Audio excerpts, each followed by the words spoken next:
रहीम अस्सलाम वालेकुम। तो फ्रेंड्स, आज जी आपके लिए बहुत ही मज़े की रेसिपी लेके आई हूँ। आज जी मैं बनाऊँगी आलू बुखारे और इमली की चटनी। बहुत ही मज़ेदार सी ये रेसिपी है, ज़रूर ट्राई कीजिएगा। चलिए फ्रेंड्स, बनाना स्टार्ट करते हैं। सबसे पहले आपने आलू बुखारे ले लेने हैं। हाफ़ कप आलू बुखारा लेना है, जिसमें हाफ़ कप पानी डाल के आपने पहले से ही भिगो के रख देना है। इसके बाद हम इमली लेंगे हाफ़ कप। इसमें भी आपने पानी जो है ना वो हाफ़ कप डाल के जो ऐसे भिगो के आपने तकरीबन 15 से 20 मिनट रखना है। अब जी दोनों चीज़ों को आपने अच्छे से मिक्स कर लेना है। इसके बाद आपने हाफ़ कप पानी जो है ना वो और डाल देंगे। इसके बाद साथ ही मैं इसमें 4 टेबलस्पून चीनी डाल दूँगी। इसके बाद आपने 1/4 टीस्पून जो है वो आपने रेड चिली पाउडर ऐड करना है। सॉल्ट हम इसमें 2 चुटकी ऐड करेंगे।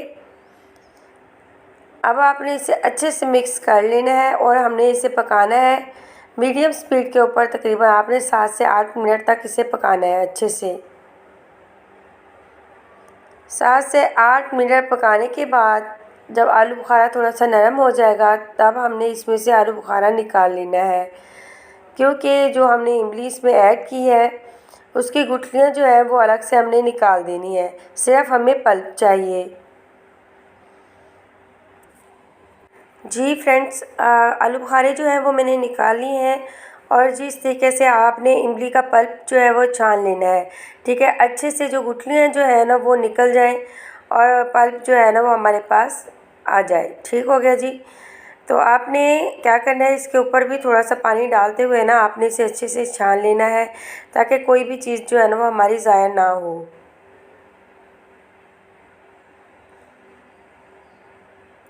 जी फ्रेंड्स, अल्हम्दुलिल्लाह मैंने छान लिया है, जैसा कि आप देख सकते हो। अब आपने इसे दोबारा से जो है ना इसे पैन में डाल देना है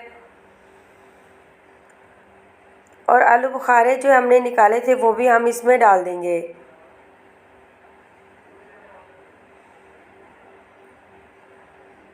अब हमने इसे जो है ना मीडियम स्पीड के ऊपर पकाना है, ताकि आलू बुखारे जो है वो मज़ीद सॉफ़्ट हो जाएं, क्योंकि आलू बुखारे सॉफ़्ट होने में थोड़ा सा टाइम लगता है।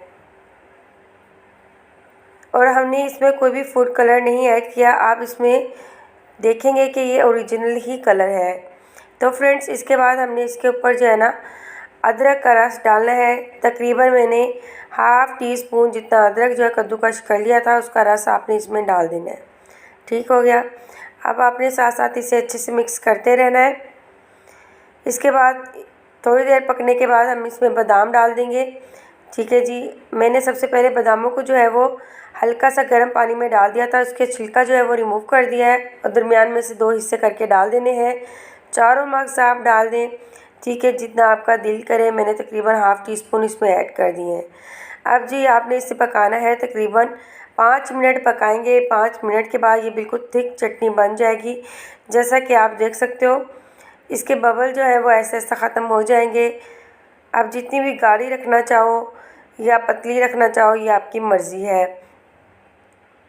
अब जी अल्हम्दुलिल्लाह चटनी जो है वो हमारी रेडी हो चुकी है। अब जी आपने इसे एक बाउल में निकाल लेना है। जी फ्रेंड्स, इंजॉय करें। माशाल्लाह बहुत ही मज़ेदार सी रेसिपी रेडी हो चुकी है, अपनी फैमिली के साथ, बच्चों के साथ, मेहमानों के साथ। अब मुझे इजाज़त दें। ओके, अल्लाह हाफिज़।